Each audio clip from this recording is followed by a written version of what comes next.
మిత్రులారా, good morning. ఇక్కడ watch tower పైకి వచ్చాము. నర్సాపూర్లో ఉన్నటువంటి ఫారెస్ట్లోని వాచ్ టవర్ పైకి వచ్చాము.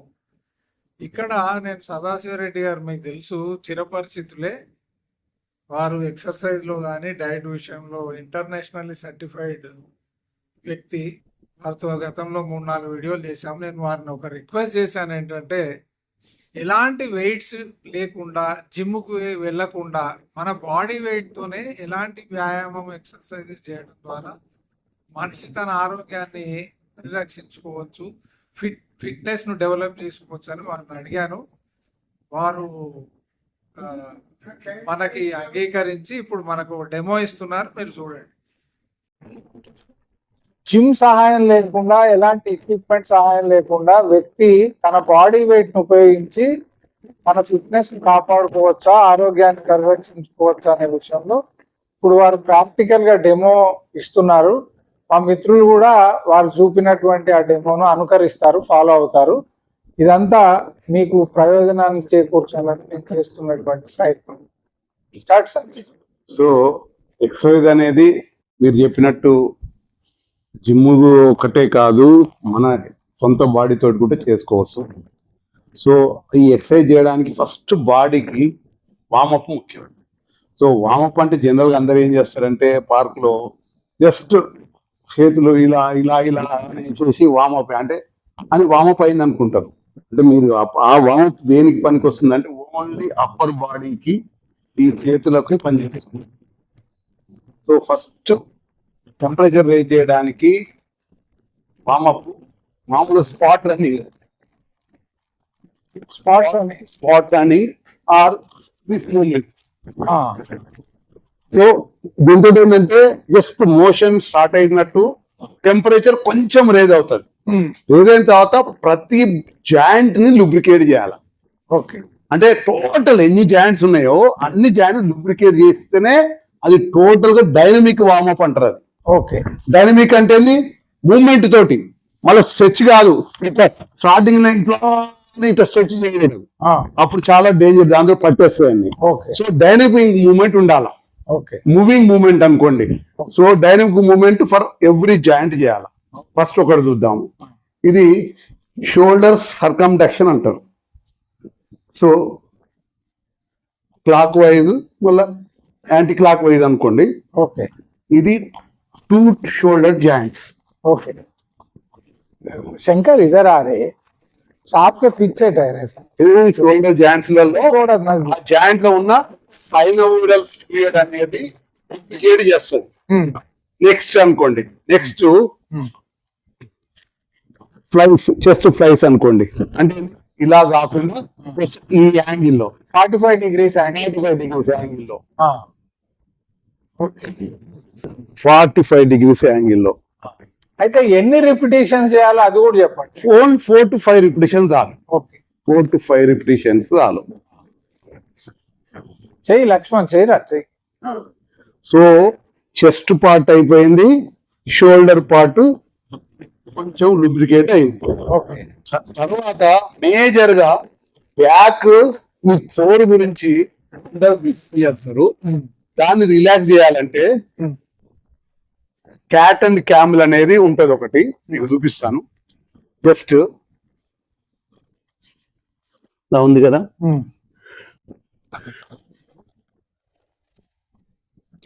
యోగా చేసే వాళ్ళకు ఐడియా ఉంటది. ఓకే,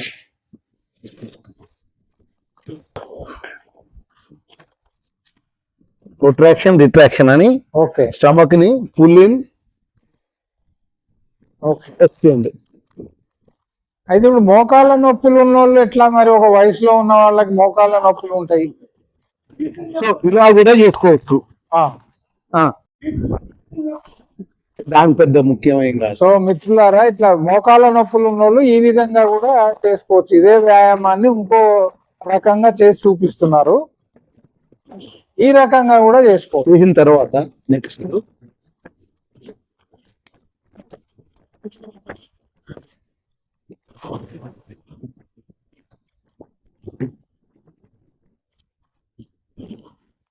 ఇది ఏ మజిల్స్ ఏ జాయింట్? అప్పర్ బాడీ అందుకోకూడదు. ఓకే. మొత్తం రిలాక్స్ అవుతుంది. జనరల్ గా ఇవి పట్టేసే ఛాన్సెస్, చేయకపోతే పట్టేసే ఛాన్సెస్ ఎక్సర్సైజ్ చేస్తే. ఇప్పుడు ఫ్రోజన్ షోల్డర్ అలాంటివి కూడా ఇవి చేయడం వల్ల రాకుండా ఉంటాయా? కాదు అది వేరే. ఓకే. సో కోర్ కూడా రిలాక్స్ అయింది. ఓకే. నెక్స్ట్ లెగ్స్ కి వచ్చే వరకే ఇలా ఉన్నది కదా. ఇప్పుడు యాంకిల్ జాయింట్ కి చేయాల. యాంకిల్ జాయింట్ ఇప్పుడు యాంకిల్ జాయింట్ రెండు ప్లాంటర్ ఫ్లెక్షన్ అంటారు, డార్సి ఫ్లెక్షన్ అంటారు. అంటే ఏంది, జనరల్ గా మనం ఇలా కాకుండా ఇట్లా చెప్పండి. ఈ యాంకిల్ జాయింట్ ని డార్సి ఫ్లెక్షన్ అంటారు దీన్ని. ఇది అంటే మీకు వీళ్ళు గ్రౌండ్ టచ్ అవుతూ టోస్ లేపాలి. మనం టోస్ మీద లేస్తాము, అది ప్లాంటర్ ఫ్లెక్షన్ అంటారు, ఇది డార్సి ఫ్లెక్షన్ అంటారు. సో ఈ జాయింట్ కు యూజ్ అవుతుంది. జాగ్రత్తగా గమనించండి మిత్రులారా, వెనక బ్యాక్ సపోర్ట్ కూడా తీసుకున్నారు. బ్యాక్ సపోర్ట్ తీసుకోవాలి. పిల్లర్ కి ఆని is leaning on to a pillar కి ఆనితే మనం పడిపోకుండా ఉండడానికి వీలుంటది, ప్రమాదం నుంచి తప్పించుకోవడానికి. ఇది చాలా ముఖ్యమైనది. ఇది ఎలాగో మనం రెగ్యులర్ చేసేది ప్లాంటర్ ఫ్లెక్షన్, టోస్ మీద రేజ్ కావడం. దానికి వ్యతిరేక దిశలో అనుకోండి. తర్వాత ఇవన్నీ బేసిక్ లంజ్ మూమెంట్ ఇదిగోండి. అంటే అంటే ఇట్లా ఉండి హోల్డ్ చేయొద్దు, ఓన్లీ డైనమిక్. స్లోగా జాయింట్ ని లూబ్రికేట్ చేయాల. ఇది ఎన్ని? ఇవి కూడా 4 to 5 times, 5-6 times అంతే. ఓకే. ఇవి చాలా సులువైనటువంటి వ్యాయామాలు. వీటి ద్వారా చాలా మనకు లాభం జరుగుతుంది, ప్రయోజనం. ఎంత డీప్ గా పోతాం అనేది ముఖ్యం కాదు, స్లోగా దాన్ని పెంచుకుంటూ పోవచ్చు. అయిపోయిందా? నెక్స్ట్ ఇంకా హైయర్ లెవెల్ ఎలివేటెడ్ ప్లేస్ లో పెట్టేసి, ఇది చాలా ఎఫెక్టివ్ ఉంటుంది. ఇది ఉంది కదా, ఇలా అంటే మీకు స్టెబిలిటీ కొంచెం ప్రాబ్లం అయినప్పుడు ఇది పట్టుకొని ఇలా, అంటే రేంజ్ ఆఫ్ మోషన్ స్లోగా మీరు కూర్చోలేకపోతున్నారు కదా, ఇలా రెగ్యులర్ గా చేసుకుంటూ ఉంటే ఎంత ఈజీగా ఎంతవరకు పోతే అంతవరకు పోనీయండి. స్టార్టింగ్ లో స్లోగా ఇంక్రీజ్ చేసుకుని పోండి. దీనివల్ల కలిగే లాభాలు, మోకాలు స్ట్రెంగ్తెన్ అవుతుందా? స్ట్రెంగ్తెన్ కంటే రేంజ్ ఆఫ్ మోషన్, అంటే మీరు హాఫ్ స్క్వాట్ పోలేని వాళ్ళు కొన్ని రోజుల తర్వాత ఇంకా డీప్ గా పోగలుగుతారు నొప్పి లేకుండా. ఓకే. మళ్ళీ అదర్ లెగ్ వచ్చారు. ఇప్పుడు ఇది చూసిన తర్వాత ఏమైనా అనుమానాలు ఉంటే కామెంట్ సెక్షన్ లో తెలియజేయండి, మళ్ళీ వారితోనే సమాధానాలు ఇప్పిస్తాం. So next stretching, half stretching. ఇలా పైకి ఎలివేటెడ్ ప్లేస్ లో పెట్టేసి జస్ట్ జనరల్ ఇది స్ట్రెచ్చింగ్ చేస్తారు, కానీ స్ట్రెచ్చింగ్ హోల్డ్ చేయకుండా జస్ట్ ఎక్స్టెండ్ చేస్తూ పోండి. డైనమిక్. అది షూస్ ఉండాలా? ఇవి చేయాలి అవసరం లేదు. షూస్ ఉంటే కంఫర్టబుల్ గా ఉంటుంది. ఓకే.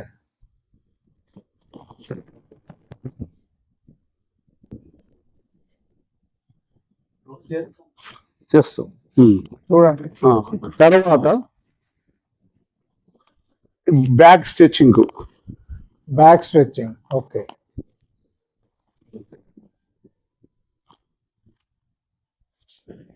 ఓ, అయిపోయింది అంతే. నెక్స్ట్ స్క్వాటింగ్, స్లోగా హాఫ్ స్క్వాట్. ఇలా ఉంది కదా, half squats.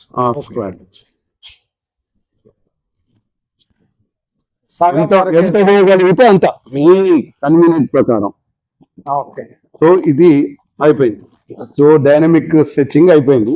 You are ready for exercise now. ఇప్పుడు ఇది యాక్చువల్లీ ఇవన్నీ చేసుకున్న ఇదంతా ఇది చేసి అయిపోయిందంటే కరెక్ట్ కాదు.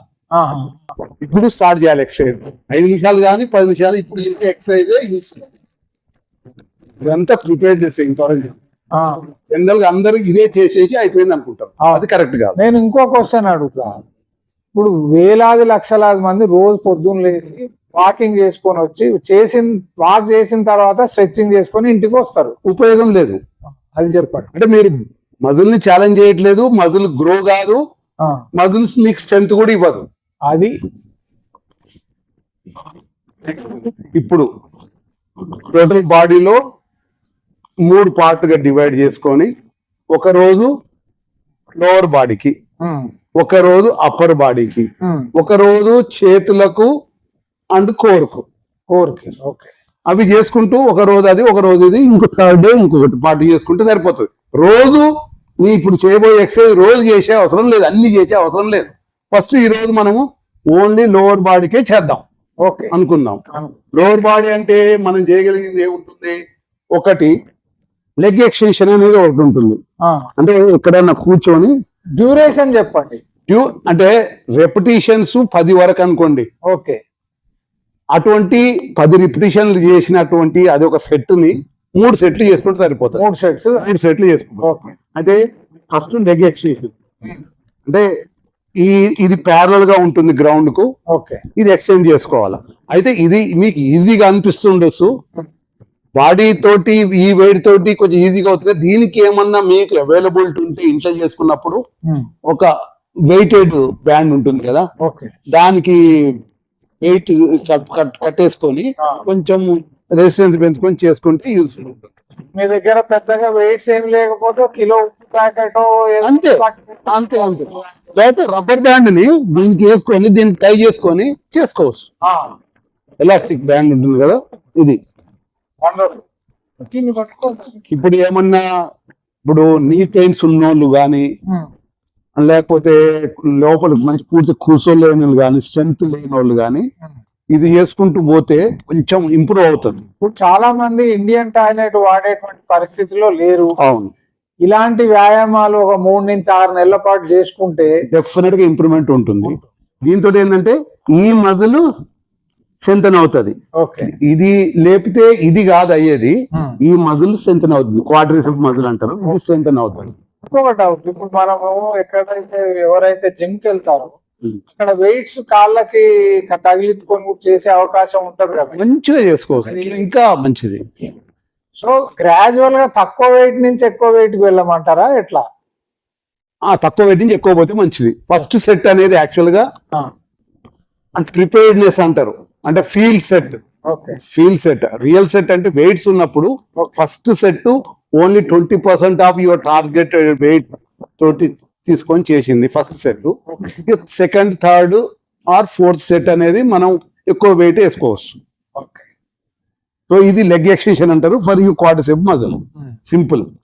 నెక్స్ట్ ఇది చేసినాం కానీ ఇది చేయరు చాలా మంది, హ్యామ్స్ట్రింగ్ మజిల్ అంటారు. మామూలుగా ఇది ఏంటంటే ఇది హ్యామ్స్ట్రింగ్ చాలా మందికి పట్టేస్తుందండి. ప్రతి వ్యక్తికి ఏదో ఒక సమయంలో వాళ్ళ జీవిత కాలంలో హ్యామ్స్ట్రింగ్ మజిల్ పట్టేయడం కామన్. ఇది ఎన్నిసార్లు చేసుకోవాలి? అదే 3 సెట్లు, ఒక సెట్ కు 10 రిపిటేషన్స్. సో ఈ పార్టీకి అయిపోయింది, ఈ బాడీ పార్ట్కి అయిపోయింది.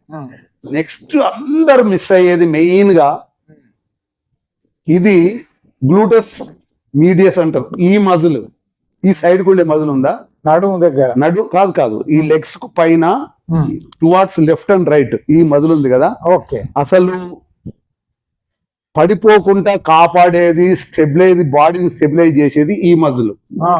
ఇవి వీక్ ఉంటే ఎంత పెద్ద కొంచెం పర్సనాలిటీ కానీ ఎక్సర్సైజ్ చేసే వాళ్ళు కానీ దీన్ని స్ట్రెంథెన్ చేయకపోతే మీ బ్యాలెన్స్ ఉండదు.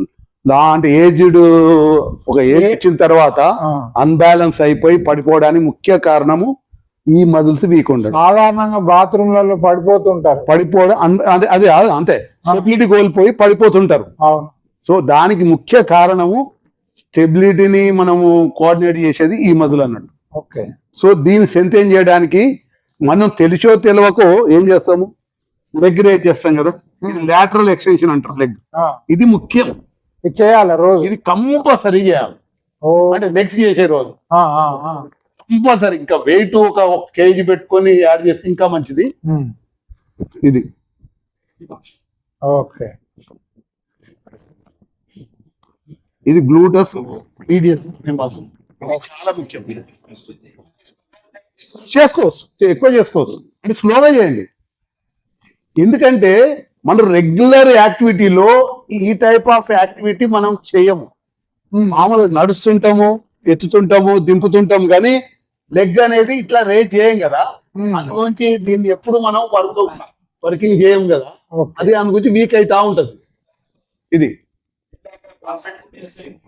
అదే వెయిట్ వేసుకొని, ఇది గ్లూటస్ మీడియస్. ఓకే. తర్వాత గ్లూటస్ మ్యాక్సిమస్ అదని, ఎలాగైతే నీ పెయిన్ రాకుండా ఈ క్వాడ్రిసెప్ మజిల్ ఎట్లా కాపాడుతుందో, ఈ గ్లూట్స్ కూడా స్ట్రాంగ్ ఉంటే ఈ నీస్ మీ జాయింట్ మీద మీకు వెయిట్ పడదు. ఉమ్, సో నీ జాయింట్ మీద వెయిట్ పడడం ముఖ్య కారణం ఏంటంటే ఇది మొబిలిటీ లేకపోవడము, ఉమ్, ఈ క్వాడ్రిసెప్ మజిల్ వీక్ ఉండడము, ఇది గ్లూటస్ ఇంకా వీక్ ఉండడం. ఇది గ్లూటస్ స్ట్రాంగ్ అయిపోతే దీని మీద కూడా లోడ్ తగ్గిస్తుంది. ఓకే. సో దీన్ని కూడా గ్లూటస్ మ్యాక్సిమం హిప్స్ అంటారు కదా, హిప్స్. హిప్స్ కూడా స్ట్రెంథెన్ చేయాలి. హిప్స్ స్ట్రెంథెన్ చేయాలంటే జస్ట్ ఎక్స్టెన్షన్, హిప్ ఎక్స్టెన్షన్ అంటారు. ఇది వెనకకి కాలు. వెనుకకు, ఉమ్, ఇది బెండ్ చేయొద్దు, ఉమ్, ఓన్లీ స్ట్రైట్ గానే. ఉమ్, ఇది కూడా మన రెగ్యులర్ లైఫ్ లో ఈ మూవ్మెంట్ కూడా చేయం. ఉమ్. సో ఇవన్నీ చూడడానికి చాలా సింపుల్ ఎక్సర్సైజెస్, కానీ మనం చేయకపోవడం వల్ల శరీరంలో కొన్ని కండరాలు, మజిల్స్ వీక్ అవుతా ఉన్నాయి. యూజిటార్ లూజిట్ నువ్వు ఎప్పుడు వాడకపోతే అది అవసరం లేదనుకొని మాయమైపోతుంటది. ఓకే. ఆ, సో ఈ గ్లూటస్ స్ట్రాంగ్ చేసుకుంటే నీ మీద లోడ్ తగ్గుతుంది. ఉమ్, ఎలాగో క్వాడ్రిసెప్ స్ట్రాంగ్ చేసుకుంటే నీ మీద లోడ్ తగ్గుతుంది. సో ఈ గ్లూటస్ మీడియస్ స్ట్రాంగ్ చేసుకుంటే మీకు ఫాల్స్ అన్ని అవాయిడ్ చేయొచ్చు. లేటర్ లైఫ్ లో ఫాల్స్ అని అవాయిడ్ చేసుకోవచ్చు. మనం అప్పుడప్పుడు బ్యాలెన్స్ తప్పినా గానీ ఇది లైన్ లోకి వచ్చేసి మిమ్మల్ని కాపాడుతుంది. సో వయసు పైబడుతున్న కొద్దీ ఈ ఎక్సర్సైజెస్ చేసుకోవడం చాలా చాలా ముఖ్యం. వీటిని అశ్రద్ధ చేస్తే పడిపోవడాలు, బోన్ ఫ్రాక్చర్స్, లెగ్ ఫ్రాక్చర్స్ ఇవన్నీ సాధారణంగా ప్రతి అవుతుంటాయి. ఒక్కరికి లేటెస్ట్ స్టేజ్ లో ఎవరైనా బెడ్ రిడన్ అవుతుందంటే ఫాల్స్ వల్లనే. ఒక్కసారి పడిపోయిందంటే రికవర్ కావడం అనేది అంత ఈజీ కాదు. ఓ, అంటే బెడ్ రిడన్ అయిపోతే you lose lot of muscle with in అంతే, విత్ ఇన్ నో టైం. ఇక మళ్ళీ రికవర్ కానే కాదు. ఓకే. అది. సో ఇది లోవర్ బాడీ పార్ట్ కి సంబంధించింది. నెక్స్ట్ ఇది ఒక రోజుకు అనుకోండి. ఆ, తర్వాత ఇంతకుముందు వామప్ లో చేశాం కదా స్క్వాట్స్ కూడా. ఉమ్, స్క్వాట్స్ కూడా హాఫ్ స్క్వాట్స్. హాఫ్ స్క్వాట్స్ మీరు పోగలిగితే డిప్ స్క్వాట్ ఆ, ఎట్లయినా పోవచ్చు. స్లోగా రేంజ్ ఆఫ్ మోషన్ పెంచుకుంటూ ఇది ఒక్కోసారి 10 రిపిటేషన్లు కానీ 15 రిపిటేషన్లు కానీ 3 సార్లు. ఆ, వీలైతే చేతిలో ఒక చిన్న రాయి, లేదా ఒక వెయిట్. ఒక వెయిట్ పట్టుకొని కూర్చొని లేవడం. ఓకే. కూర్చొని లేవడం. ఇంకొకటి ఉంటుంది, అంటే మీకు ఇంట్లో కెటిల్ బెల్ కానీ డంబుల్ కానీ ఉంటే, ఇంతకుముందు ఏదైతే మనం చెప్పామో హిప్స్ కు చేశామో, ఈ క్వాడ్రిసెప్ చేశామో, అది మల్టిపుల్ గా మనం యాక్టివేట్ అయ్యేది. ఒకటి హిప్ థ్రస్ట్ అంటారు, కెటిల్ బెల్ పెట్టుకొని. అంటే గ్లూట్స్ స్ట్రెంథెన్ అవుతుంది. మనం ఇలా అనేటప్పుడు కొంచెం కూర్చుంటాము.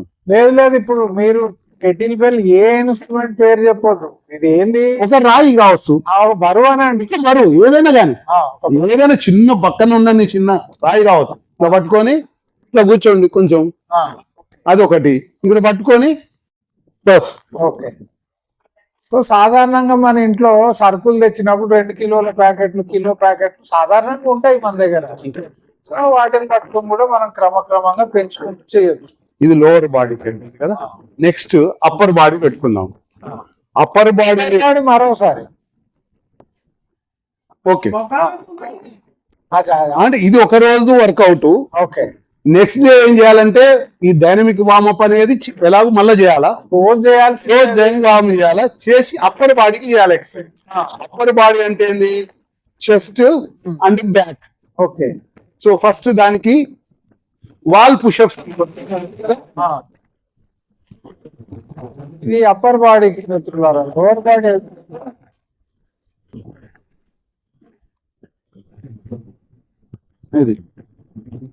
ఇది చేసుకోవచ్చు, లేకపోతే ఇక్కడ ఉంది కదా మామూలుగా అట్లా కూడా చేసుకోవచ్చు. పుషప్స్ పుషప్స్ సో దాని మీద చేసుకోవచ్చు. First starting wall push-ups easy, అందరు చేసుకోవచ్చు. ఏదైనా వాల్ దగ్గర నిలబడి పుషప్ చేసుకోవచ్చు. ఒక 12-13 రిపిటేషన్ లేదా 15 రిపిటేషన్ల వరకు 3-4 సార్లు. సో నీ చెస్ట్ పార్ట్ అయిపోతుంది.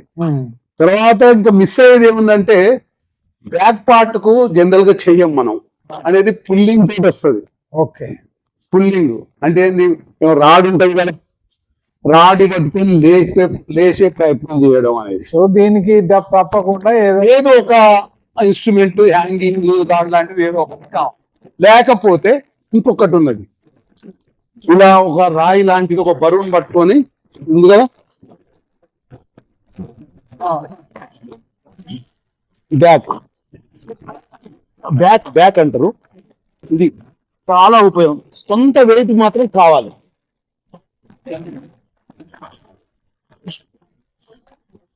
కిలో చాలు. ఇది other side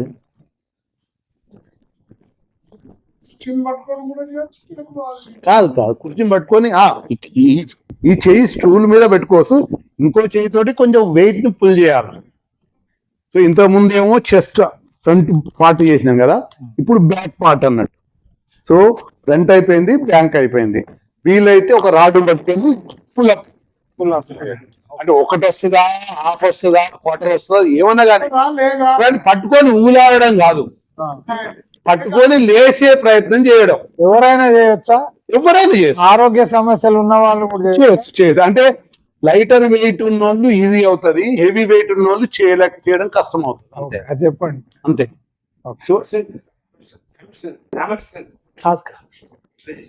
pull-up hammer strength ఎందుకు అవుతుంది? హ్యామర్ స్ట్రెంత్ కాదు, పులప్ బార్ అంటారు కదా, లాట్స్ కానీ పులప్ గారు కానీ. హ్యామర్ స్ట్రెంత్ అనేది మెషిన్ పేరు, హ్యామర్ స్ట్రెంత్ ఒక బ్రాండ్.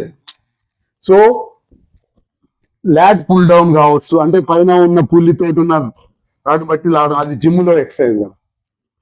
లేకపోతే మన అంటే ఒక స్టేబుల్ ఐటమ్ పట్టుకొని మనం బాడీ తోటి మనం లేవడం, లేకపోతే పైనుంచి ఓ పుల్లి ద్వారా ఉన్న ఐటమ్ లాగడం. ఓకే, ఉల్టా అన్నట్టు. అది ఏం చేసినా ఒకటే, మరి అప్పటి బాడీకి లాట్స్ కదా. సో అది అయిపోయింది. నెక్స్ట్ ఆర్మ్స్ కు ఇంకొక రోజు. ఓకే, థర్డ్ డే ఆర్మ్స్ ఏంది, మామూలుగా చేతిలో ఒక చిన్న వెయిట్ పట్టుకొని, ఇది ఫర్ బైసెప్. జనరల్ అందరు చేస్తుంటారు. అయితే బైసెప్ చిన్న బాడీ పార్టే. ఈ ట్రైసెప్ ను మర్చిపోతుంటారు. ట్రైసెప్ ను కూడా చేసుకోవాలా. అంటే నువ్వు ఒక వెయిట్ పట్టుకొని ఇలా ఓవర్ హెడ్ ఎక్స్టెన్షన్. ఓకే, ఇది అయిపోయింది. లేకపోతే ఇంతకు ముందు లాగా పుషప్స్ చేసినాం కదా, దూరంగా కాకుండా దగ్గర చేతులు పెట్టుకొని చేస్తే కూడా దీని మీద పడుతుంది. సో అది అయిపోయింది. తర్వాత అబ్డామినల్ అనేది, అబ్డామినల్ పడుకొని కొంచెం క్రంచెస్ చేయడం. అవి అంటే ఒకటి ఏంటంటే అబ్డామినల్ ఎక్సర్సైజ్ చేసినంత మాత్రం అబ్డామిన్ పోతా అనేది ఒక మిత్. అది చేయడం అనవసరం కూడా, కానీ స్ట్రెంత్ అవుతుంది, కానీ కరగదు. మీకు సైజ్ ఎంత ఉంటుందో అంతే ఉంటుంది, కానీ స్ట్రాంగ్ అవుతుంది దాంతో. ఓకే, సో అప్పుడప్పుడు అది కూడా చేసుకోవచ్చు. లేకపోతే ప్లాంక్స్ కూడా చేసుకోవచ్చు. ప్లాంక్స్ ఒక్కసారి ప్లాంక్స్ కూడా చేసుకోవచ్చు. ఒకటో రెండు ఒకసారి ప్లాంక్స్, ఎందుకంటే ఈ మధ్య సాధారణంగా చాలా మంది చేస్తుంది ప్లాంక్స్. పొట్ట పోవడానికి ఎక్సర్సైజ్ ఉండదు, టోటల్ బాడీ మీద ఉన్న ఫ్యాట్ పోతుంది. పొట్ట కరుగుతుంది, చేతులు కరుగుతుంది, ఆడ ఫ్యాట్ ఉంటే ఆడ కరుగుతుంది. Planks easy. ప్లాంక్స్ ఇది చాలా పాపులర్ అయినటువంటి ఎక్సర్సైజ్. ఇది ఎక్సర్సైజ్ ఏం కాదు, కోర్ స్టెబిలిటీ ఇంక్రీజ్ చేస్తుంది. ఓకే, ఇది చూడండి చాలా సింపుల్. ఎంతసేపు ఉండగలుగుతారో అంతసేపు. ఇప్పుడు కొంతమంది 7-8 గంటలు ఉంటే కూడా ఉన్నారు, కానీ ఉపయోగం అంత చేసే అవసరం లేదు. ఒక 30 seconds నుంచి 1 minute వరకు. కోర్ బాడీ అంటే లోవర్, అంటే ఇంటర్నల్ గా మొత్తం, అంటే అబ్డామినల్ కానీ ఏది కానీ ఇంటర్నల్ గా. మెయిన్ థింగ్ ఇందులో ఏంటంటే గ్రౌండ్ కి ప్యారలల్ గా ఉండాలి బాడీ, అంటే మొత్తము డౌన్ అయిపోవద్దు మీ మిడ్ సెక్షన్. ఇది స్టిఫ్ గా, ఇది బస్, ఇది సో డిప్స్ పొజిషన్ కాదు ఇది, కాదు, ఇది వేరే పొజిషన్. ఓకే, ఇది. 30 seconds to 1 minute చాలు. ఇంకా సైడ్ కూడా ఇట్లా కూడా చేసుకోవచ్చు, ఇది కూడా చేసుకోవచ్చు. Okay, wonderful. 2 sides. కింద మనం ఏమైనా రెస్ట్ ప్యాడ్ మనం వాడుతుంటాం కదా, పెడితే ఒత్తుకోకుండా ఉంటుంది, నొప్పిగలకుండా. దీని తర్వాత మీకు వీలైతే జనరల్ చేస్తుంటే స్ట్రెచ్చింగ్ అనేది చేస్తుంటాం, డైనమిక్ గా స్టాటిక్ స్ట్రెచ్చింగ్. ఇంకొందేమో అంటే మూమెంట్ ఉంది కదా, ఇప్పుడు మూమెంట్ ఉండదు, జస్ట్ ఉంది కదా, స్ట్రెచ్ అండ్ హోల్డ్ బస్, ఇలానే ఉండాలి. 30 seconds రిలాక్స్ అయిపోతుంది, కూల్ డౌన్ అయితే రిలాక్స్ అయిపోతుంది. ఎక్కడైనా అంటే పట్టుకోకుండా చేయడం ఉండలేరు కదా మీరు. ఇది ఒకటి అయింది, స్ట్రెచ్ అయింది కదా, ఈ లెగ్స్ కూడా స్ట్రెచ్. ఇంకో ఇంతకుముందు డైనమిక్ స్ట్రెచ్ చేసినాం కదా, అంటే ఇలా 1 2 3 లాగా చేసినాం కదా, అట్లా కాకుండా ఇందులో ఈ పొజిషన్ హోల్డ్ చేయాలి 30 seconds. Just hold, that's it. 30 seconds come back, అంతే. ఇట్లా 2 సార్లు చేస్తే చాలు. ఓకే, ఇదే అంటే ఇది ఫినిషింగ్ ఎక్సర్సైజ్ అన్నట్టు ఇది. సో దీంతో ఏంటంటే వార్మప్ చేసేసి ఎక్సర్సైజ్ చేసేసి స్ట్రెచ్ చేస్తే రోజుకు మీ రేంజ్ ఆఫ్ మోషన్ పెరుగుతుంటది. అంటే హాఫ్ కూర్చునే వాళ్ళు పూర్తి కూర్చుంటారు, మీ జాయింట్ అనేది వంగడం అనేది ఎక్కువ ఈజీగా అవుతుంది. ఓకే, ఇప్పుడు ఈ జాయింట్ వంగుతుంది, ఇప్పుడు ఇది ఉంది, ఇప్పుడు వర్కౌట్ స్టార్ట్ చేసుకొని టైం వార్మప్ చేసేసి ఎక్సర్సైజ్ చేసేసి నువ్వు స్ట్రెచ్చింగ్ చేసుకున్నావు అనుకోండి, ఈ రోజు ఈ లెవెల్కే పోయింది కదా, రేపు ఒక 15 రోజుల తర్వాత ఇంకా కొంచెం కింది కూడా ఈజీగా పోతుంది. ఓకే. సో ఈ మొబిలిటీ పెరిగి ఇది స్ట్రాంగ్ అయిపోతే కూర్చోవడం అనేది ఈజీగా అవుతుంది, నీ మీద లోడ్ తక్కువ పడితే ఈజీగా అయిపోతుంది. సో మిత్రులారా, ఇది సాధారణంగా అందరం చేస్తున్నటువంటి పొరపాటు ఏంటంటే పొద్దున్న లేవడం, తయారైపోవడం, వాక్ చేసుకున్న తర్వాత కాళ్ళు చేతులు అటు ఇటు వచ్చేయడం. నేను కూడా ఇదే చేశాను, సంవత్సరాల తరబడి చేసి చాలా వ్యాయామం చేస్తున్నాను అనే ఫీలింగ్ లో నేను కూడా ఉండి, అయితే వయసు పెరుగుతున్న కొద్దీ మోకాళ్ళ నొప్పులు ఎక్కువ కావడం, కింద కూర్చోలేకపోవడం, ఇవన్నీ చాలా ఇబ్బందులు ఎదురవుతున్నాయి. సో ఈ విధంగా మనం వార్మప్ చేసిన తర్వాత బాడీని 3 భాగాలుగా విభజించుకొని లెగ్స్ కోసారి మిడ్ సెక్షన్, తర్వాత mid section and back, and third one is arms. మనం ఆర్మ్స్ అండ్ అబ్డామిన్ ఈ విధంగా మనం చేసుకుంటే ఫిట్నెస్ తప్పకుండా పెరుగుతుంది. మీరు ప్రయత్నం చేసి చూడండి, ఒక 2 నుంచి 3 మాసాలు మీరు ప్రయత్నం చేసి చాలా ఇంప్రూవ్ అవుతుంది, తప్పకుండా ఇంప్రూవ్ అవుతుంది. Thank you sir, thank you very much.